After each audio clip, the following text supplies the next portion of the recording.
నమస్తే వర్మ గారు. మీకు డిబేట్ లో పాల్గొన్నటువంటి ఇతర మిత్రులకు అందరికీ శుభ సాయంత్రం. సార్ ఏంటి సార్ విష ముందు ప్రచారాలు చేస్తున్నారట, ఆ రాజధాని మీద విషం కక్కుతున్నారట, దీన్ని ఖండించాలంటున్నారు. ఇలాంటివి చేసిన వాళ్ళు ఎవరికైనా సరే శిక్షలు తప్పవు అంటున్నారు. అసలు ఏం జరుగుతుంది? వాస్తవాలా అవాస్తవాలా ఇవన్నీ జరుగుతున్న ప్రచారం? వర్మ గారు, ముందుగా మీకు 99 వీక్షకులకు అదేవిధంగా తోటి మిత్రులందరికీ కూడా శుభ సాయంత్రం చెప్తూ నేనేమంటున్నానంటే, ఇక్కడ తెలుగుదేశం పార్టీ ఒక సినిమా నటుడు పెట్టినటువంటి పార్టీ. ఆ పార్టీ పూర్తి కష్టాల్లో ఉన్నప్పుడు మరొక సినిమా నటుడు అండగా నిలిచి ఆ పార్టీని ఏదో కాస్త బతికిచ్చారు, జీవం పోసినటువంటి పార్టీ ఆ పార్టీ. ఆ సినిమా వాళ్ళకి డ్రామాలు వేయటం, నాటకాలు వేయటం ఎక్కువ అలవాటు. ఆ అలవాటు అనే దాన్ని ఎందుకు ఇక్కడ ఈ సందర్భంగా చెప్తున్నానంటే, వాళ్ళకి సినిమా డ్రామా పార్టీ కాబట్టి వాళ్ళకి సినిమా భాషలోనే చెప్తే బాగుంటుంది. ఎందుకంటే ఇక్కడ పూరి జగన్నాథ్ అందరికీ ఫేమస్ డైరెక్టరే.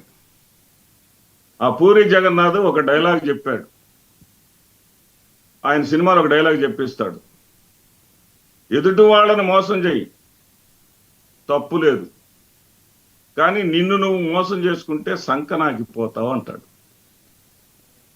ఆ సినిమా డైలాగ్ అది. ఇక్కడ ఎవరిని నేను వ్యక్తిగతంగా అనడంలా. అదే జరుగుతుంది ఇప్పుడు కూటమి ప్రభుత్వంలో. అక్కడ అమరావతిలో ఏమి ముంపు లేదు, అమరావతిలో ఏమి ఇబ్బంది లేదు.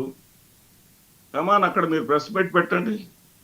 ఐకాన్ టవర్ కన్స్ట్రక్షన్ దగ్గరే అఖిలపక్ష సమావేశం ఏర్పాటు చేయండి, అందరినీ పిలవండి అక్కడికి. వీళ్ళందరూ తప్పుడు ప్రచారం చేస్తున్నారని చెప్పండి.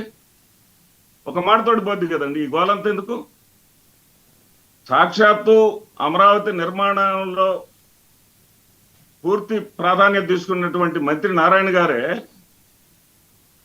పైన కొండల మీద కురిసినటువంటి వానలు ఎక్కువగా వచ్చి మేమేదైతే రోడ్డు అనుసంధానం చేస్తూ వేసామో ఆ బ్రిడ్జిని 50 మీటర్ల మేరకు ముంచేసింది, పూడ్చేసింది, మట్టితోటి పూడిపోయింది.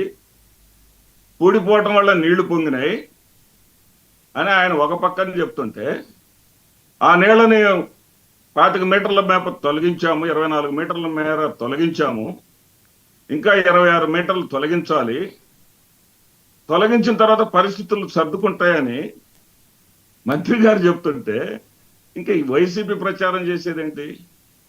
వైసీపీ ఏం ప్రచారం చేసింది అక్కడ? వైసీపీ ఏం ప్రచారం చేయలా. వీళ్ళకి వీళ్ళే అక్కడ మునిగిపోయిందన్నటువంటి ఆవేదనతోటి బెంగళూరు మునగలేదా, చెన్నై మునగలేదా, హైదరాబాద్ మునగలేదా అని చెప్పుకుంటా ఉన్నారు.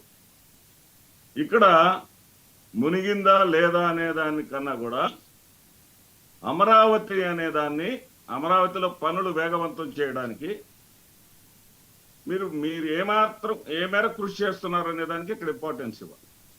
పక్కనే ఉన్నారు బాలకోటయ్య గారు, ఒక కాజ్ కోసం పోరాడుతూ ఉంటాడు ఆయన. నేను అతన్ని గౌరవిస్తాను కూడా.